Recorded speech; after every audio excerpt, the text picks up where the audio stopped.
अस्सलामुअलैकुम दोस्तों, आज की इस वीडियो के अंदर मेरे पास एक भाई ने सवाल पूछा है कि भाई ये जो लोग करनी वगैरह करते हैं, करनी एक जादू का ही हिस्सा है, काला जादू जिसको बोला जाएगा, उसी का ये हिस्सा है। तो भाई ने सवाल पूछा है कि भाई करनी वगैरह जो लोग करते हैं ये किस तरीके से करते हैं और इसका असल में तोड़ क्या है। आप ये बताइए मुझे, किस तरीके से जो है तो लोग करनी करते हैं। बहुत सारी औरतें इसके अंदर पकड़ी जाती है, बहुत सारी, और इसको जो किया जाता है वो बहुत ही गंदा तरीका है। ठीक है, मैंने बहार शरीयत, किताब का नाम है, बहार शरीयत के अंदर लिखा हुआ है, आप जाकर के पढ़ सकते हो। अगर मैं आपको हवाला दे रहा हूँ, बहार शरीयत के अंदर साफ साफ लफ्ज़ों में लिखा हुआ है कि करनी किस तरीके से करते हैं लोग, किस तरीके से की जाती है। ठीक है, मैं आपको बता दूं, करनी करने के लिए जो भी करनी करता है, औरत हो या मर्द हो, ज़्यादातर इसके अंदर औरतें ही करनी करती है, मर्द कम करते हैं। ठीक है, बहुत कम मिलेगी आपको, लेकिन औरतें ज़्यादातर इसके अंदर मिलेगी आपको करनी करने के लिए। करनी एक जादू का ही हिस्सा है, काले जादू का। और जब लोग करनी करते हैं तो क्या क्या चीज़ें उसके अंदर लेते हैं वो भी मैं आपको बताने वाला हूँ, और इसका तोड़ जो है वो क्या है वो भी मैं आपको बताने वाला हूँ। दोस्तों देखिए, करनी जब लोग करते हैं तो सबसे पहले उनको उनके जो शैतान होते हैं, जिसको वो मनाना चाहते हैं, वो जैसा जैसा उनको बोलते हैं वैसा वैसा उनको करना पड़ता है। ठीक है, और सबसे बड़ी चीज़ बहार शरीयत के अंदर ये देखने को मुझे मिली, मैंने ये पढ़ा बहार शरीयत के अंदर, कि करनी करने के लिए जो औरत का जो माहवारी का जो खून निकलता है, जो महीना होता है औरत का, पीरियड का जो खून निकलता है, उससे कुरान की आखिरी सूरत, जिसको सूरह नास बोली जाती है, वो लिखी जाती है। अब ये सारी अंदरूनी बातें मैं आपके सामने ला रहा हूँ ताकि आप इससे जो है तो बचे रहे, होशियार हो जाए, आप खबरदार हो जाए। और ऐसी नॉलेज शायद ही आपको किसी ने दी होगी। आप बेसिकली जाकर के पढ़ सकते हैं। अगर आपको यकीन और विश्वास नहीं है कि मैं अगर गलत बता रहा हूँ तो आप बहार शरीयत में जाकर के पढ़ सकते हैं। उसमें लिखा हुआ है, जिल्द नंबर 1 में ही है शायद, तो उसके अंदर लिखा हुआ है बहार शरीयत के अंदर कि करनी किस तरीके से की जाती है और करनी करने के लिए कहाँ का खून इस्तेमाल होता है। माहवारी का खून, जब एक लेडीज़ को, एक औरत को पीरियड आता है, उस वक्त का खून लिया जाता है और उस वक्त का खून लेकर के एक कागज़ पर सूरह नास को लिखा जाता है उल्टा। अब उल्टा लिखते हैं या सीधा लिखते हैं वो मुझे पता नहीं है। ठीक है, और उल्टा लिखा जाता है या फिर सीधा लिखा जाता है ये तो मुझे मालूम नहीं है, उसके अंदर भी ये लिखा हुआ नहीं है। ठीक है, लेकिन उसमें लिखा हुआ है कि सूरह नास को लिखा जाता है एक पेज के ऊपर और उसको जलाया जाता है। उस पेज को जलाने के बाद में मैं पूरी डिटेल तो नहीं दे सकता आपको। ठीक है, उस पेज को जलाने के बाद में उसकी जो राख निकलती है, जो कागज़ जब हम जला देते हैं उसका जो राख बच जाती है कागज़ की, ठीक है, तो वो राख जो है जिसको भी खिलाई जाती है वो उसके वश में हो जाता है, काले जादू में चले जाता है, करनी उस पर हो जाती है या फिर करनी से जान भी जा सकती है। देखा जाए तो करनी एक वो हिस्सा है काले जादू का जो कि सबसे ज़्यादा ख़तरनाक है।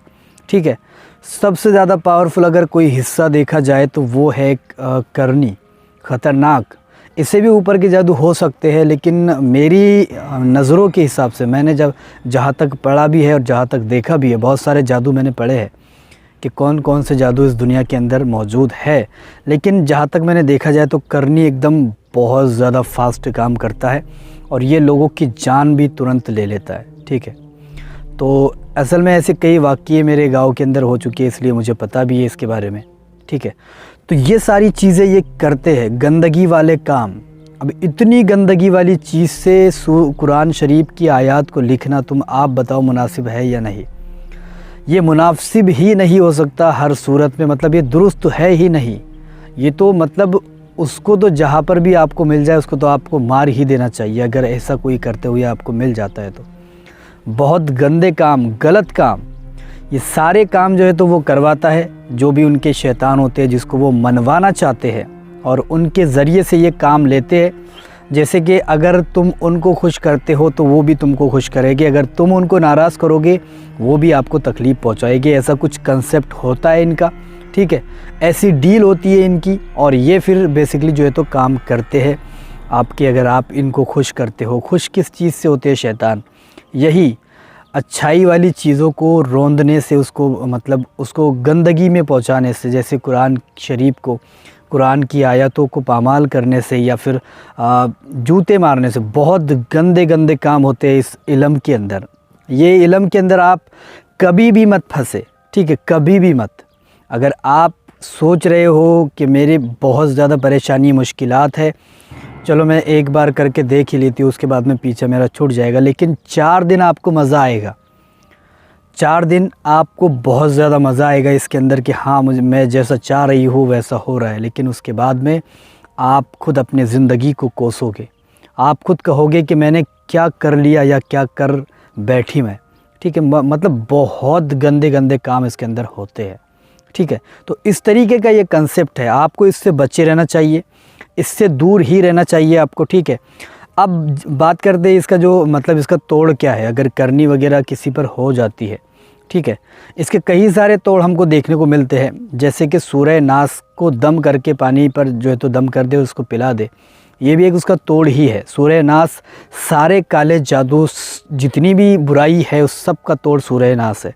अगर सूरह नास को पढ़ करके दम कर दो पानी पर और उस पानी को पिला दो, मरीज़ को इंशाल्लाह शिफ़ा हो जाएगी।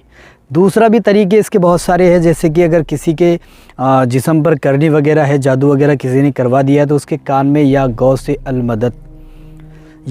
अल मदद कह के पुकार लो उसके कानों के अंदर, और फिर देखो अगर वो झिरती ले लेता है तो आपको जो है तो समझ जाना चाहिए कि उस पर काला जादू है। फिर उसका इलाज वगैरह आप किसी इमाम साहब से करा सकते हो, ठीक है। लेकिन सूरह नास से बहुत सारे जादू ख़त्म होते हैं अगर आप सूरह नास को जो है तो पढ़ करके पानी पर दम करके किसी मरीज़ को पिलाते हो, ठीक है। ज़रूरी नहीं है कि उसको 1000 बार ही पढ़ना पड़ेगा, ज़रूरी नहीं है कि उसको 100 बार पढ़ना पड़ेगा। आप अगर एक बार भी पढ़ करके मरीज़ को पिला देते हो तो इंशाल्लाह हो सकता है कि आपके एक बार पढ़ने से वो मरीज़ ठीक हो जाए, ठीक है। आपके दिल, आपका ईमान की वहाँ पर बात आती है, कितनी सच्चे दिल से आपने पढ़ा है उस आयत को और कितने सच्चे दिल से आपने उसको पिलाया है, तभी जाकर वो काम भी करता है। तो सूरह नास इन सारी जादुओं का तोड़ भी है, ठीक है। अब ये जो जितने भी गलत काम करते हैं लोग, इनके चक्करों में आपको नहीं फंसना है। अगर आप सोच रहे हो कि मैं चलो एक आध काम करवा ही लेता हूँ या करवा ही लेती हूँ, ज़्यादातर औरतें इनमें ज़्यादातर फंसती है। उनके शोहर अगर उनसे दूर जा रहे हैं या उनके शोहर उनको बहुत ज़्यादा मार रहे हैं, घर में सही से नहीं रह रहे, तो औरत क्या करेगी, ज़्यादातर काले जादू वाले के पास ही जाएगी कि तुरंत मेरा काम हो जाता है इसके ज़रिए से। लेकिन यहाँ पर आप बहुत बड़ी प्रॉब्लम में फंस सकते हो, आपको नींद भी नसीब नहीं होगी आगे चल के, ठीक है। ये मेरा चैलेंज है, मेरा दावा है। अगर आप आगे चल के 4 या 5 दिन तक आप खुश रहोगे, उसके आगे चल के अगर आपको नींद भी नसीब हो गई तो फिर मुझे जो भी आपकी मर्ज़ी है बोल देना, ठीक है। जो भी आपका कहना है बोल देना मुझे, लेकिन आपको नींद नसीब ही नहीं होगी। इतनी बुरी तरीके से जो है तो हालत कर देता है वो, जो भी जिसको भी खुश करते हो, जिसको भी बुलाते हो। वीडियो आपको मैंने बता दी कि किस तरीके से ये सारा कंसेप्ट है, करनी किस तरीके से होती है। इसका तोड़ सूरह नास के अंदर ही है। अगर आप सूरह नास को पढ़ करके पिला देते हो, इंशाल्लाह हो सकता है आपके पिलाने से उसका जो है जो भी है काला जादू या करनी वगैरह है ख़त्म हो जाए। लेकिन यहाँ पर मैं आपको यही रिकमेंडेड करूँगा, एक की बात बोल करके यहाँ से जाऊँगा कि भाई प्लीज़ ऐसी चीज़ों से बहुत दूर, लोग 10 कदम दूर रहते हैं, तुम 50 कदम दूर हो जाओ, लेकिन ऐसी चीज़ों से बहुत दूर हो जाओ, ठीक है। आपको ऐसा नहीं है कि इसी बहुत सारे नूरी अमल है, अल्लाह का ज़िक्र करते रहो, ठीक है, ये करो आप, इससे ऐसा नहीं है कि होगा नहीं आपको फ़ायदा, 100% होता है। लेकिन गलत कामों की तरफ आप मत जाओ, ये आपकी ज़िंदगी बर्बाद कर देते हैं और आपको चैन सुकून भी मुयस्सर नहीं होता। वीडियो आपको पसंद आई है तो इसे लाइक शेयर ज़रूर कर दें। ऐसे ही वीडियो देखना चाहते हैं, चैनल को भी सब्सक्राइब ज़रूर करके जाए।